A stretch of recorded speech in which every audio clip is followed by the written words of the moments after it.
Shalom. Let's see who will tune in for a midday Tuesday tarot reading with Rebecca Magic.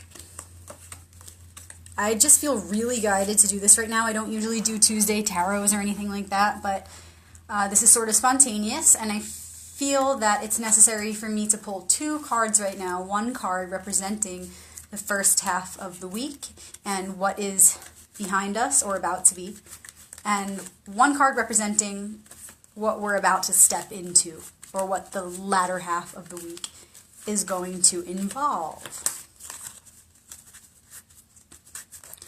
So, two-card reading, one for what is about to be behind us and one for what is about to be in front of us. What are we stepping into?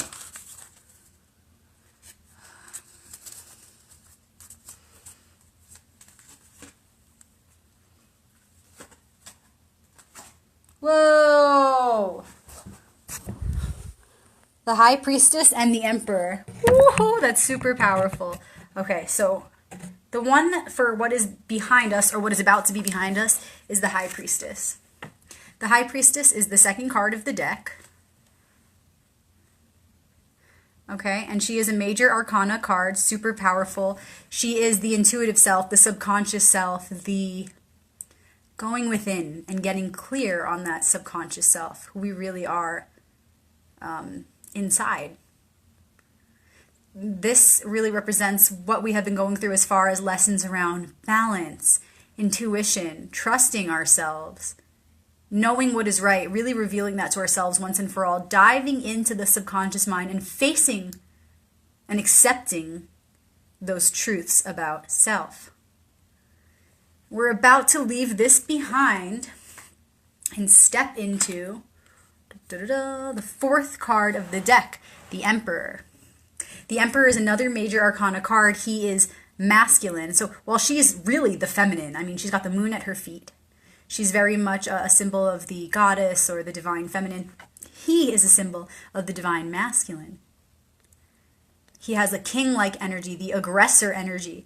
But all of that passion and fire is meant to be used for the highest good of the one in a way that supports our highest good as one. So already we can see the contrast of stepping out of a more feminine stage and now more into a more masculine stage. We're stepping more into activity, fire, passion, acting upon all of those things we just learned. All of those things that we learned through the High Priestess and accessing this archetype within us. All those lessons around who we are in balance, what our emotions are trying to tell us, all those truths of the subconscious that we've pulled out and looked at and faced. It's time to, through that acceptance, act upon those truths now. Everything that we've learned. What are you going to do with it? So what? You learned it, great. It doesn't matter if you just learn something or just know something. Everything already exists in a simultaneous reality. All things exist here now. So what good are things if they're just floating around? It's time to do something with it. Energy is neither created nor destroyed. It's only transformed, right? This is a favorite quote of many of us, yes. And so what does that mean? That we have to constantly be reshaping our reality and doing something new with what we've got. So how are we going to do something about what we've got? Do something, act upon the truths about ourselves that we have finally just realized, that have finally just come to the light.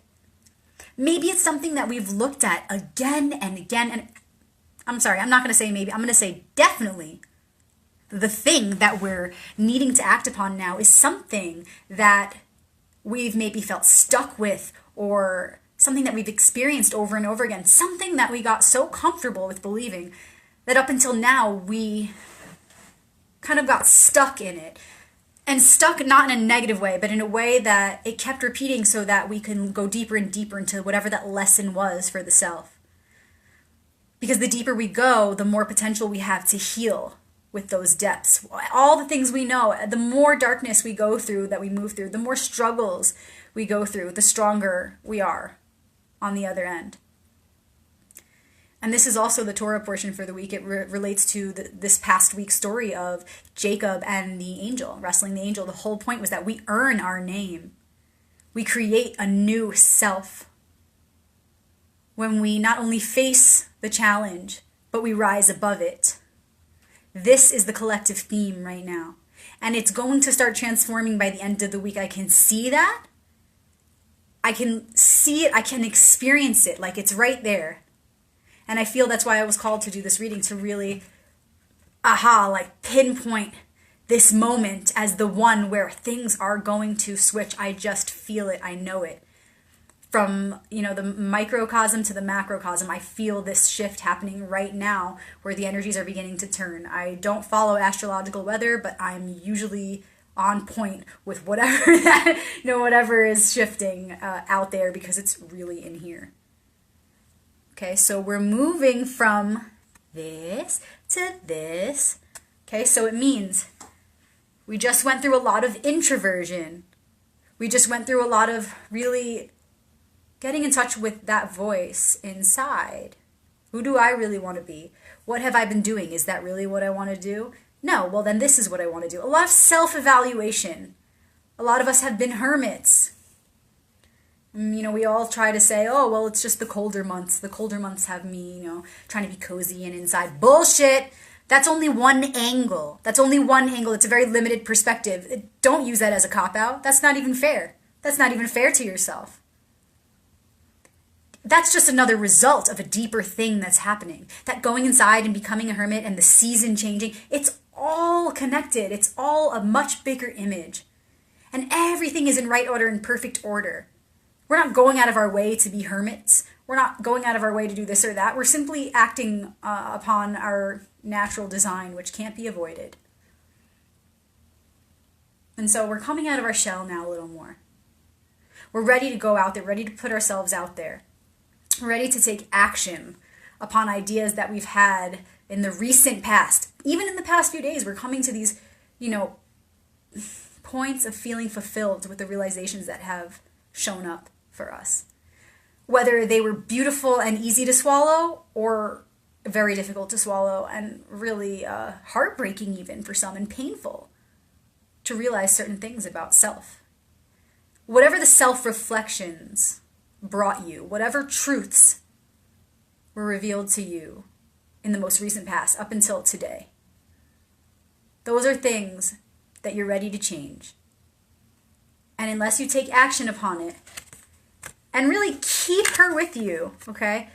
The masculine is nothing without the feminine. They need each other. Without the heart, we're going nowhere. We're fighting for nothing. Unless we remember our intention, that heart will not stay kindled through the war. It's all about the heart in the first place. We're not just going off to fight for nothing. What are you going to put your passion and your energy and your aggression into? May it be healthy. May it be supportive of not only you, but the greater you, of which we are all connected. So it's time to take action in a really big and powerful way upon who we really are, our authentic self, our most authentic self, which is always, always aligned with the highest good for one and all. One can't be without the other. When we're being our true authentic self, we are aligned with nature. There's no way around this. And if you think that you're being your most authentic self, but you're still doing something that's not for the highest good of one, then you're not completely on that virtuous path. Then there is a vice that is sucking you in. There is a distraction that's pulling you away from the truth. And therein lies the revelation that there's a part of your potential you are not truly accessing. So you may think you're being authentic, but look a little deeper. If you're not fully aligned with nature, if you're not fully aligned with the highest good, if you're not on a virtuous path, there's still work to do, and there's still space to fill in your heart. And there's still fulfillment to be achieved as far as peace, harmony, love, health, vitality, youthfulness, joy. There's still that space to fill with that. So that was a pretty powerful one. I'm really glad that I got the message to do this right now, because I feel that, and all of the clients that I've had today and the phone calls that I've been on and the guidance that I've been called to show up, to carry out for myself and for all beings around me. We're all in this together for sure. It's time to take action, to really fiercely give all of our power toward manifesting a reality that is in reflection of our most authentic self, with which we just did some really deep work up until today on, uncovering the full moon. The moon is connected to the high priestess. She's got the moon at her feet. We just passed the full moon a few days ago, and that was the great revelation of whatever the whole past cycle wanted to really show us. What showed up for you this past week? What did the light of the full moon reveal to you about yourself? If you can't think of anything, what did it reveal to you about your life? What details of your life have recently, been pushed to the forefront? What is calling for your attention? What is calling to be prioritized that you are starting to prioritize or maybe have been ignoring? Either way, look at the details of those things and understand that everything is you. And anywhere you look, there's a message underlying that thing, whether it's in your relationships or your health or your career. There's an underlying theme back of all of it. So if you look at any situation in your life, whatever has been revealed to you lately, in what way can you see the reflection of yourself in that situation? What can you extract as a truth about yourself through the way that maybe you responded to this truth being revealed about your lover, your job? For those of you who are on the path of self-introspection, self-reflection already, then it's obvious. You're like, well, I see that, I've been really angry lately, or I've been too reactive lately, or impatient, But then for those of you that are like, I don't know, I've been so busy with life. Well, what's busy? What recently happened? Did you lose a friend? Did somebody pass away in your life? Did you start a new job? Was something about a friend, a characteristic about your friend revealed to you? Were somebody's true colors shown? There's always stuff going on in our lives. There's always drama and things. And I'm asking, what most recently has been revealed to you? And in what way can you look more deeply and see behind that situation and really see what it has to reflect to you about yourself? Those are the things that want to really be looked at so that we can form an opinion of who we want to be and see whether or not we've been being that. And what we need to do to maybe shift to become that image of ourselves that we see and recognize as our highest self. So thanks for tuning in for this Tarot Tuesday. Super cool and powerful. Shalom.